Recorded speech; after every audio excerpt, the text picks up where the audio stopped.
Rumah anda nak dekat MOP dan tak pasti sama ada nak jual ataupun tidak. Atau anda ada kes rumit, perceraian, Klub 55 atau rumah nak kena tarik? Jangan risau, kami Detect Team akan bantu anda. Hubungi kami 8774-1551 dan jangan lupa follow IG kami Detect Team SG.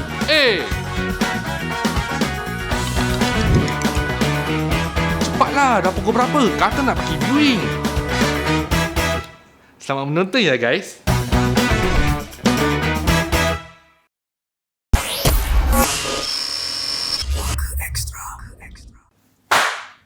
Clap 2.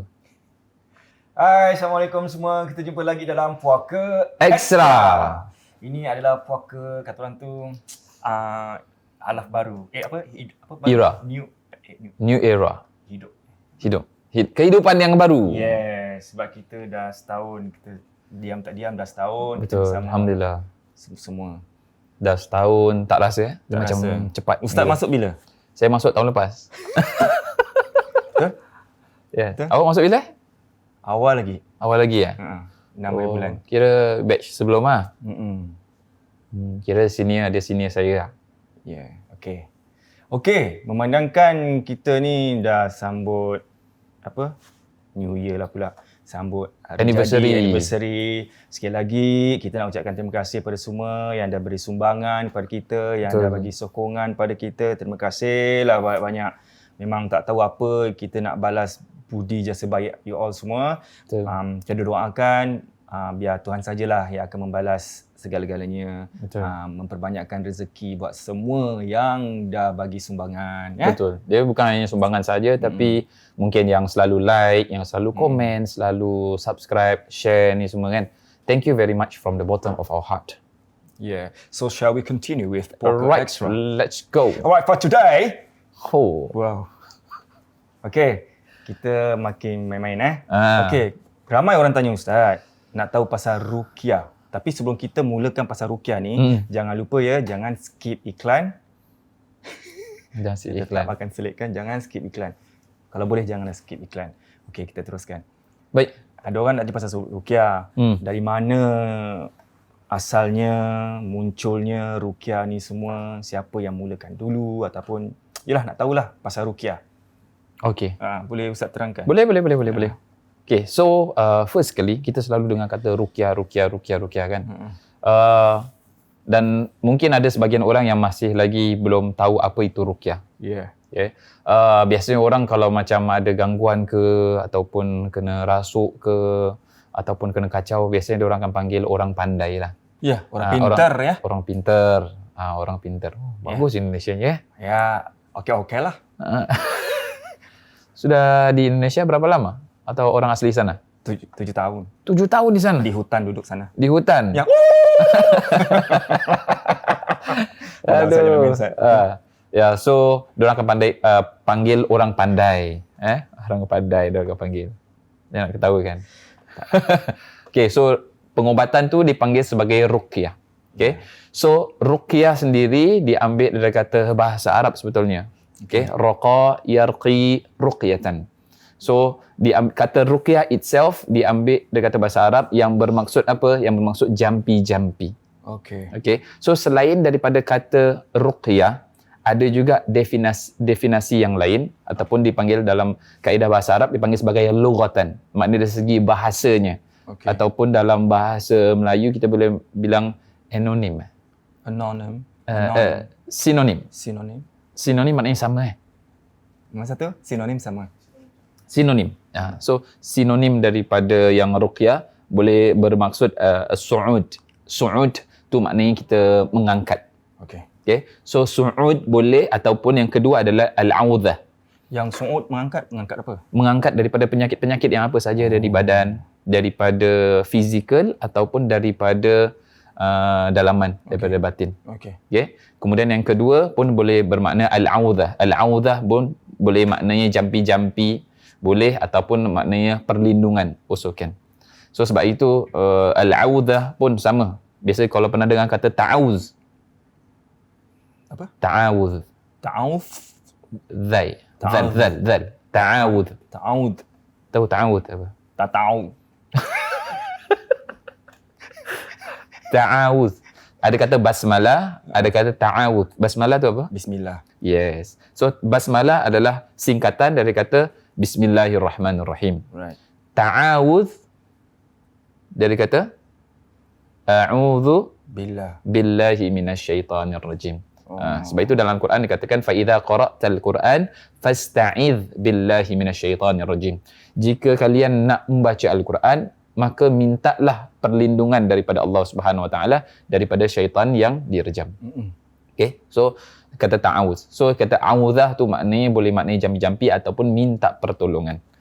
So ketika seorang itu meruqyah, maknanya dia akan mengangkat secara tak langsung, dia akan mengangkat apa sahaja penyakit-penyakit yang ada dengan izin Allah Subhanahu Wa Taala melalui ar-ruqa. Ruqa tu ataupun ruqyah ataupun yang meruqyahkan adalah dipanggil sebagai raqi. Okay. Okay, so dia punya action itself adalah ruqa. Ruqa. Yang meruqyahkan Rocky. raqi. Ya, ada dua. Oh. Alright? Rocky. Macam movie Rocky. Raqi. Yang diruqyahkan marqi. Okay. Marqi. So ruqyah, yang ruqyah is the action. Dia punya dua dia is raqi, yang dia punya maf'ul dia ataupun dipanggil sebagai dia punya yang diruqyahkan marqi. Marqi. Ataupun patient lah, dia panggil sebagai marqi. Oh, patient marqi. Marqi. Okay. So itu yang kita kena faham. So kalau kita tengok daripada beberapa kitab-kitab dan daripada Ibnu Athir rahimahullah ta'ala, dia jelaskan dalam kitab An-Nihayah fil Gharibil Hadith sebagai berikut, dikatakan bahawa ar-ruqyah hiya al-'audhah yarqi biha sahibul afat kal humma was-sar' wa ghaira dhalik min al-afat. Okay, so maksudnya sini adalah ruqyah adalah suatu mantra ataupun suatu jampi-jampi yang dibacakan bagi apa? Bagi sahibul afat, bagi siapa sahaja yang ada sakit. Okay, so sakitnya seperti apa? Kal humma. Humma tu maknanya kalau ada sakit panas ataupun demam. Okay. Pun boleh ruqyah. Okay. Was-sar'. Sar' tu maknanya dia ada kejang-kejang. Epilepsi. Okay. Ya, so kejang-kejang. Sar' wa ghaira dhalik min al-afat ataupun penyakit-penyakit yang lain. So dia tak semestinya, ramai orang fikir bahawa ketika seorang tu ruqyah maknanya dia ni ada gangguan jin ni. So tak semestinya dia ada gangguan jin. Dia kalau orang tu batuk, orang tu sakit lutut ke sakit badan ataupun kena epilepsi ataupun mungkin terkena demam ataupun dengan especially yang wabak ni, yang COVID. Apakah boleh ruqyah? Yes, boleh ruqyah. Kita usahalah. Itu termasuk daripada ikhtiar, termasuk daripada usaha. Dan kita minta perlindungan daripada Allah Subhanahu Wa Taala agar tidak terkena ataupun kalau sudah terkena minta Allah angkatkan wabak ini, angkatkan penyakit tersebut. Okay. So ataupun yang lain pun ada juga yang katakan raqa ar-raqi ruqyah wa raqiyan idza al-audh wan nafath. Maknanya dalam bahasa Arab tu kata raqa ar-raqi dan ruqyatan wa ruqyan, yakni apabila ada seseorang yang menjampi sambil meniup pelan. Meniup pelan. Maknanya ketika dia baca, contohnya dia baca surah Al-Fatihah, dah habis alhamdulillahirabbil alamin sampai waladdallin amin, kemudian dia tiup. Itu yang dilakukan oleh Nabi SAW yang diriwayatkan daripada Sayyidatina Aisyah bahawasanya Rasulullah SAW sebelum tidur beliau akan angkat tangan dulu. Angkat kedua tangannya, kemudian beliau tiup. Baru dibacakan Qul a'udzu birabbil falaq dan juga Qul a'udzu birabbin nas. Iaitu surah Ma'udzatain. Maknanya dua surah yang untuk perlindungan. Baru nanti dia akan disapukan daripada hujung kepala sampai ke hujung kaki sambil dalam keadaan duduk tu. So itu pun termasuk daripada apa yang Rasulullah SAW lakukan. Itu pun berbentuk ruqyah. Okay. So kita masuk tadi yang segi bahasa, maknanya kita akan dah faham. So sekarang kita akan masuk daripada sejarah daripada ruqyah dia itself. Okay. So kalau tengok daripada sejarah ruqyah itself, dia sebelum kita minta maaf ya Ustaz, mencela ya. Boleh ya. Sebelum kita cakap pasal ruqyah ni, sebutan dia memang ruqyah. Ruqyah. Ruqyah. Ada orang panggil apa tau? Ruqyah. Boleh. Sebab Ruqyah. dia punya tulisan dia RUKYAH ataupun RUQYAH. So ruqyah. Ruqyah. Dia combine ruqyah. Cuma qaf tu dia kan qalqalah. Dia ada pantul. Ruqyah. Kan? Saya pandai kan? Betul, pandai sangat. Bukan ruqyah. Kalau ru'yah maknanya kita melihat. Kalau bila nak masuk bulan Ramadan ataupun nak masuk Syawal kan, dia ada ru'yah hilal. Maknanya dia akan tengok kalau ada anak bulan tu dah ada ke belum. Itu ru'yah. Okay, so Tapi ini ruqyah, qaf. ruqyah. Uh-uh. So yang kat luar tu selalu cakap ruqyah sebenarnya sebutan dia lain sikit lah. Yes. Baik, pakai huruf qaf, ruqyah. Okay. So, ada lagi pertanyaan? Dah tak ada? Ya. Okay, so kalau dah tengok, bila start? Tahu tak bila start Apa yang start? ruqyah ni? Setahu saya, apa kata Ustaz terangkan? Baik. Tak nak buat guess ke? Tak nak. Zaman Rasul? Tak apa. Ke Ustaz. setelah? Tak apa. Ustaz pun show. Okay. Okay. Baik. Mana tahu nak guess ke apa. It's okay to guess. It's okay to keep quiet Ustaz sometimes. Alright. Okay. So kalau kita tengok daripada sejarah ruqyah, dia awal sekali kalau kita tengok dalam hadis Nabi SAW. So mungkin ada yang tanya, ruqyah ni start bila? Mungkin zaman Rasul. Bukan daripada zaman Rasul. Sebelum Rasulullah SAW diutus menjadi seorang Rasul, diutus sebagai seorang Nabi, sebelum daripada itu pun sudah ada kata ruqyah. Sudah ada jampi-jampi, sudah ada pengobatan. Okay. So kalau kita tengok daripada salah satu sahabat Nabi SAW, iaitu Auf bin Malik al-Asja'i, beliau datang pada Nabi SAW. Dia kata, kunna narqi fil jahiliyah. Maknanya, wahai Rasulullah SAW, kami telah melakukan ruqyah, kami telah membaca jampi-jampi, kami telah membuat pengobatan pada zaman jahiliyah. Kemudian dia kata, fakulna, kami katakan, kaifa tara fi dhalik ya Rasulullah? What's your opinion? Apa pendapat kamu, wahai Rasulullah SAW? Maksud di sini adalah menunjukkan bahawasanya sebelum Nabi SAW diutus jadi seorang Nabi, seorang Rasul, maknanya zaman jahiliyah dulu pun sudah ada pengobatan yang seperti ini. So mungkin ada orang mempunyai konsep yang, ni pengobatan ruqyah ni daripada zaman Nabi SAW. Bukan, daripada sebelum sudah. Daripada bila? Daripada zamannya Nabi Ibrahim AS. Maknanya jauh tau. Maknanya sebelum Rasulullah SAW ada Nabi Isa AS. Tu naik lagi. Kemudian ada Ishaq, Yaqub semua. So jauh. So para ulama mengatakan asal-muasalnya adalah di antaranya daripada Nabi Ibrahim AS, iaitu beribu-ribu tahun sebelum Rasulullah SAW dilahirkan di Mekah. Okay. So kalau kita tengok di sini ada juga dalam salah satu fatwa mengatakan dalam ruqyah, innahu kanat indana ruqyah narqi biha minal aqrab. So dikatakan pada Rasulullah SAW juga, sesungguhnya kami telah melakukan ruqyah, telah membaca jampi-jampi ini pada zaman dulu minal aqrab, maknanya daripada kena sengatan kalajengking. So untuk zaman-zaman dulu it's very popular kalau seorang itu terkena sengatan kalajengking. Sebab kat padang pasir kan? Yes, padang pasir the first thing. And bagi diorang tak ada tempat yang macam kita. Kita ada double deck tidur. Maknanya kita ada that space untuk biar tak terkena dengan haiwan-haiwan liar ke ataupun apa. Tapi untuk zaman dulu semuanya tidur di bawah. Betul. So itu lebih mudah bagi mereka untuk terkena sengatan-sengatan daripada kalajengking, daripada ular ataupun apa sahaja. So itu pun boleh juga. So bila kena sengat, dua ruqyah kan? Yes. Nak tahu cara dia? Boleh? Boleh. Tak ada masalah. Mana skorpion dia? Scorpion. Siapa yang biasa sini panggil scorpion? Ada masuk Oh, Masya Allah, scorpion. Okay. So ni paling mudah sekali yang diajarkan oleh Nabi SAW. Okey, kejap. Sebelum tu nak ajar ni, mungkin ada yang kat luar pergi hutan-hutan ke apa, sekiranya terkena lah, selisih lah, tapi kena skorpion kalajengking tu, ni cara-caranya insya-Allah dapat mengubati. Okay. So kita boleh ambil, kalau kita kat tengah-tengah hutan ke apa, kan kita tak ada benda-benda lain. Yang kita ada tanah. Right. Tanah itu pun boleh menjadi obat bagi bagi sengatan ataupun daripada penyakit-penyakit kulit. Okey. So ketika kita ke hutan ke apa semua, kemudian kena sengatan ke, ataupun mungkin ada yang terkena gangguan jin dalam hutan. Ini saya rasa it's normal kot. Ada balik ke apa. So nanti boleh ambil dia punya tanah tu, kemudian kita boleh usapkan di tempat yang sakitnya itu. So sebelum bila kita ambil tu, kita kena nafas, iaitu kita tiupkan dulu. Tapi kalau boleh tiup tu ada tiup. Okey. Tiup tu ada ada dia punya saliva.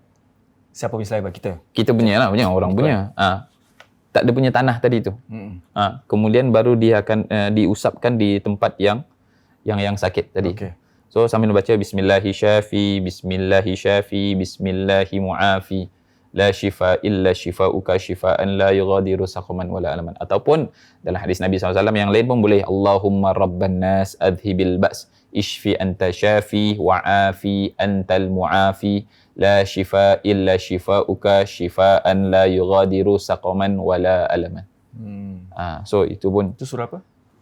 Tak, itu di antara hadis Nabi SAW. Baca tu lah. Okey.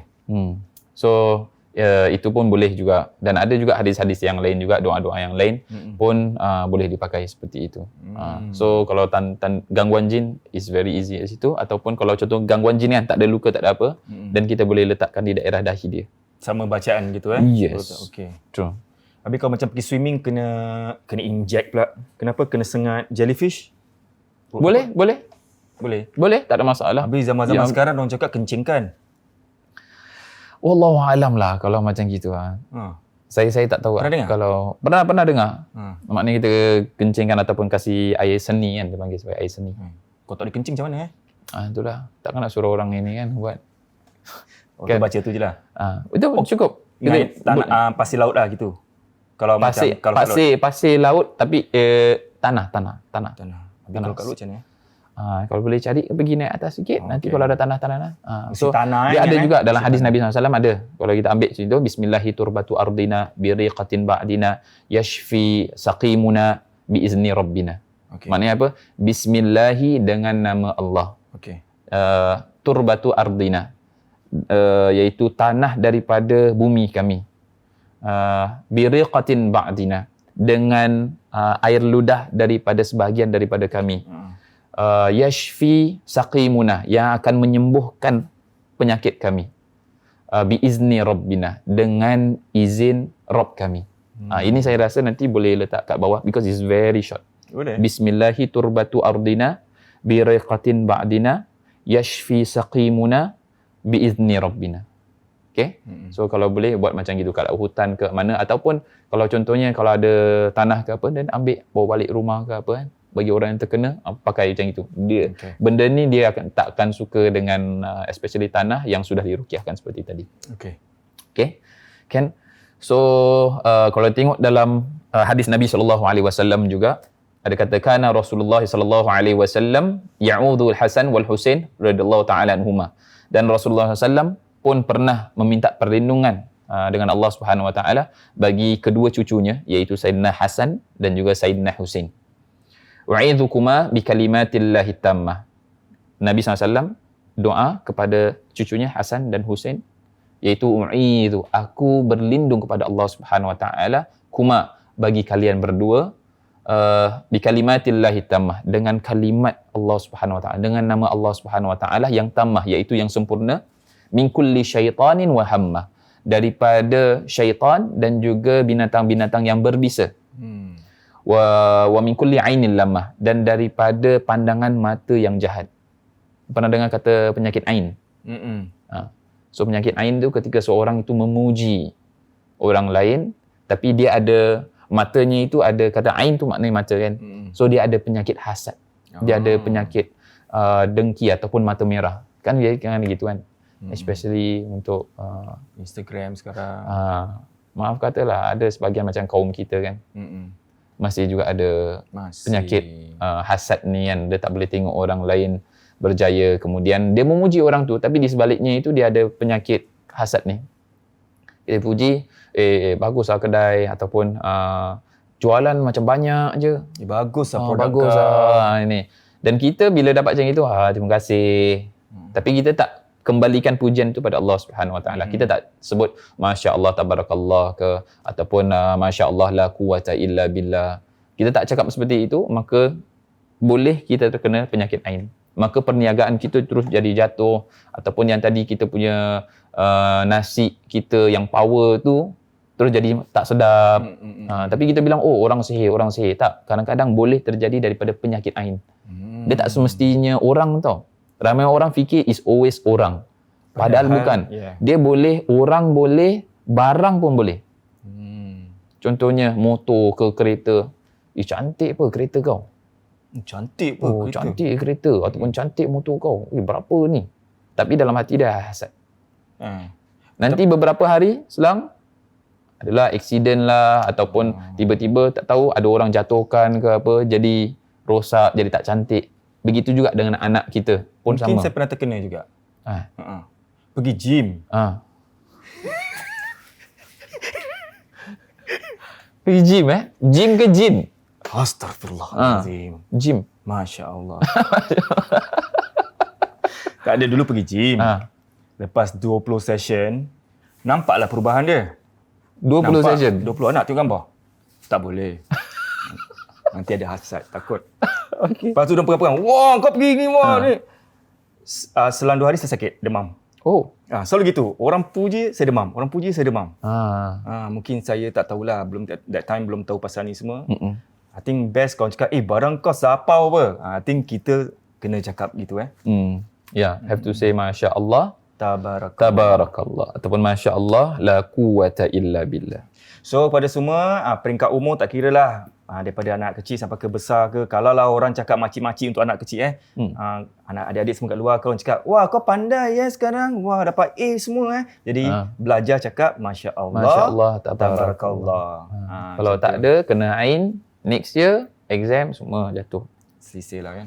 Habis selain daripada Masya Allah, tabarakallah, boleh cakap macam Alhamdulillah je boleh?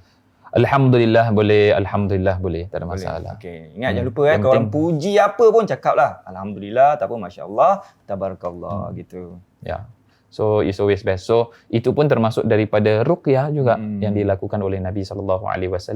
Kemudian dia katakan wa yaqul inna abakuma kana ya'udhuhuma Ismail wa Ishaq. Dia kata tadinya bapa kamu, iaitu bapa tu kembali kepada Nabi Ibrahim AS. Dikatakan dengan Sayyidina Hasan dengan Sayyidina Husain. Dikatakan bahawasanya bapa kamu tu iaitu Sayyidina Ibrahim AS pun dia pun meruqyah ataupun dia pun meminta pertolongan daripada Allah Subhanahu Wa Taala, perlindungan daripada Allah Subhanahu Wa Taala bagi anaknya, iaitu siapa? Nabi Ismail dan juga Nabi Ishaq. So di sini menunjukkan bahawasanya dalilnya bahawasanya ruqyah itu bukan daripada zaman Nabi SAW, tapi bahkan daripada sebelum zaman Nabi, iaitu zaman Nabi Ibrahim AS. So itulah di antara sejarahnya ruqyah. Baiklah. Sekarang semua dah tahu daripada mana asalnya, dan kita pun dah tahu cara-cara macam mana nak obati penyakit-penyakit kalau macam kena sengat bintang berbisa, apa nak baca. Kalau orang puji kita, apa kita nak jawab balik. Lagi apa tips? Kalau kita nak buat Ruqyah Part 2, kita kena tunggu next week lah. Nanti kita nak tahu juga kenapa ada orang cakap, saya dah nak pergi Ruqyah ni. Saya dah malas nak pergi Ruqyah sebab kadang-kadang dia macam tak ada apa-apa pun, tak baik-baik pun. So mungkin ada sebabnya. Kalau nak tahu, kita jumpalah minggu hadapan dalam Ruqyah Part 2. Boleh? Boleh, tak ada masalah. Kita simpan lah Boleh, kita simpan. Jangan kita bablas semua. So apa-apa lagi Ustaz nak terangkan pasal history sejarah Ruqyah yang tertinggal ke? Ataupun dah untuk tak ada, itu sudah cukup. Sudah cukup padat. Okey, kalau gitu mungkin ada pertanyaan daripada your side? I need to call first. Call? Macam delivery. My side nanti semua pasal Ruqyah lah. Kenapa gitu, kenapa gini. Ada orang cakap gitu, ada orang cakap gini. Nanti kita minggu depan kasih hot lagi topik tu. Okey, kita kasih hot lagi. Boleh? Tak masalah. Apa-apa pun, terima kasih lah. Jangan lupa, kalau nak support kami, beli merch ni semua ke puakasg.com dan apa lagi? Jangan lupa untuk subscribe kita punya Yes. channel Susu TVC. Boleh bagi-bagi ataupun mungkin you all nampak kat dalam video ni ada yang bermanfaat, you nak potong, you nak cut, then you nak tag kat kita punya IG, share with our friends. So at least semua orang tahu macam mana nak rukiahkan diri. InsyaAllah pelan-pelan kita buat. Ya, share kat IG, share kat Facebook, ada link So tu just semua. tag. So just potong-potong ke apa, then you tag. Ataupun you potong, at least you tag, then you simpan. So bila you perlukan, you boleh baca. Yep. Dan terima kasih juga kepada sponsor kami, The Tech Team SG. Yes. Ya, dan kalau sekiranya anda ada orang pun tanya pasal barang Ustaz juga. Yes, sebab saya selalu dapat daripada admin, katanya admin selalu message saya, Ustaz, ada orang nak macam ini, ada orang perlukan bantuan, ada orang nak beli your product. Semuanya ke website www.atapsir.com. You nak tanya apa, email ke, nak call ke apa, semuanya number ada kat website tu. Okey, kita bukan cakap apalah, kadang-kadang betul. Ya. Ya. Oh ya, kita dah keluarkan produk baru juga. Ada lagi baru. Ada lagi, baru lagi. Tak sampai setahun dah banyak benda baru keluar. Alhamdulillah, sebab saya target every 2 to 3 months saya akan keluarkan another product. Always a new product lah. So lagi banyak manfaat, lagi senang. Tak nak rasa macam nak panggil spokesperson ke, bayar untuk spokesperson macam pegang taksir macam gitu ke, tak nak? Bukan model lah, tapi macam spokesperson. Spokesperson Siapa? You Tak. Habis? Tapi kau dah dalam ingatan okey juga. Okey, itu saja apa-apa semua. Jangan lupalah kita jumpa minggu hadapan dalam waktu dan hari yang InsyaAllah sama. di Poker Extra. Assalamualaikum. Salam.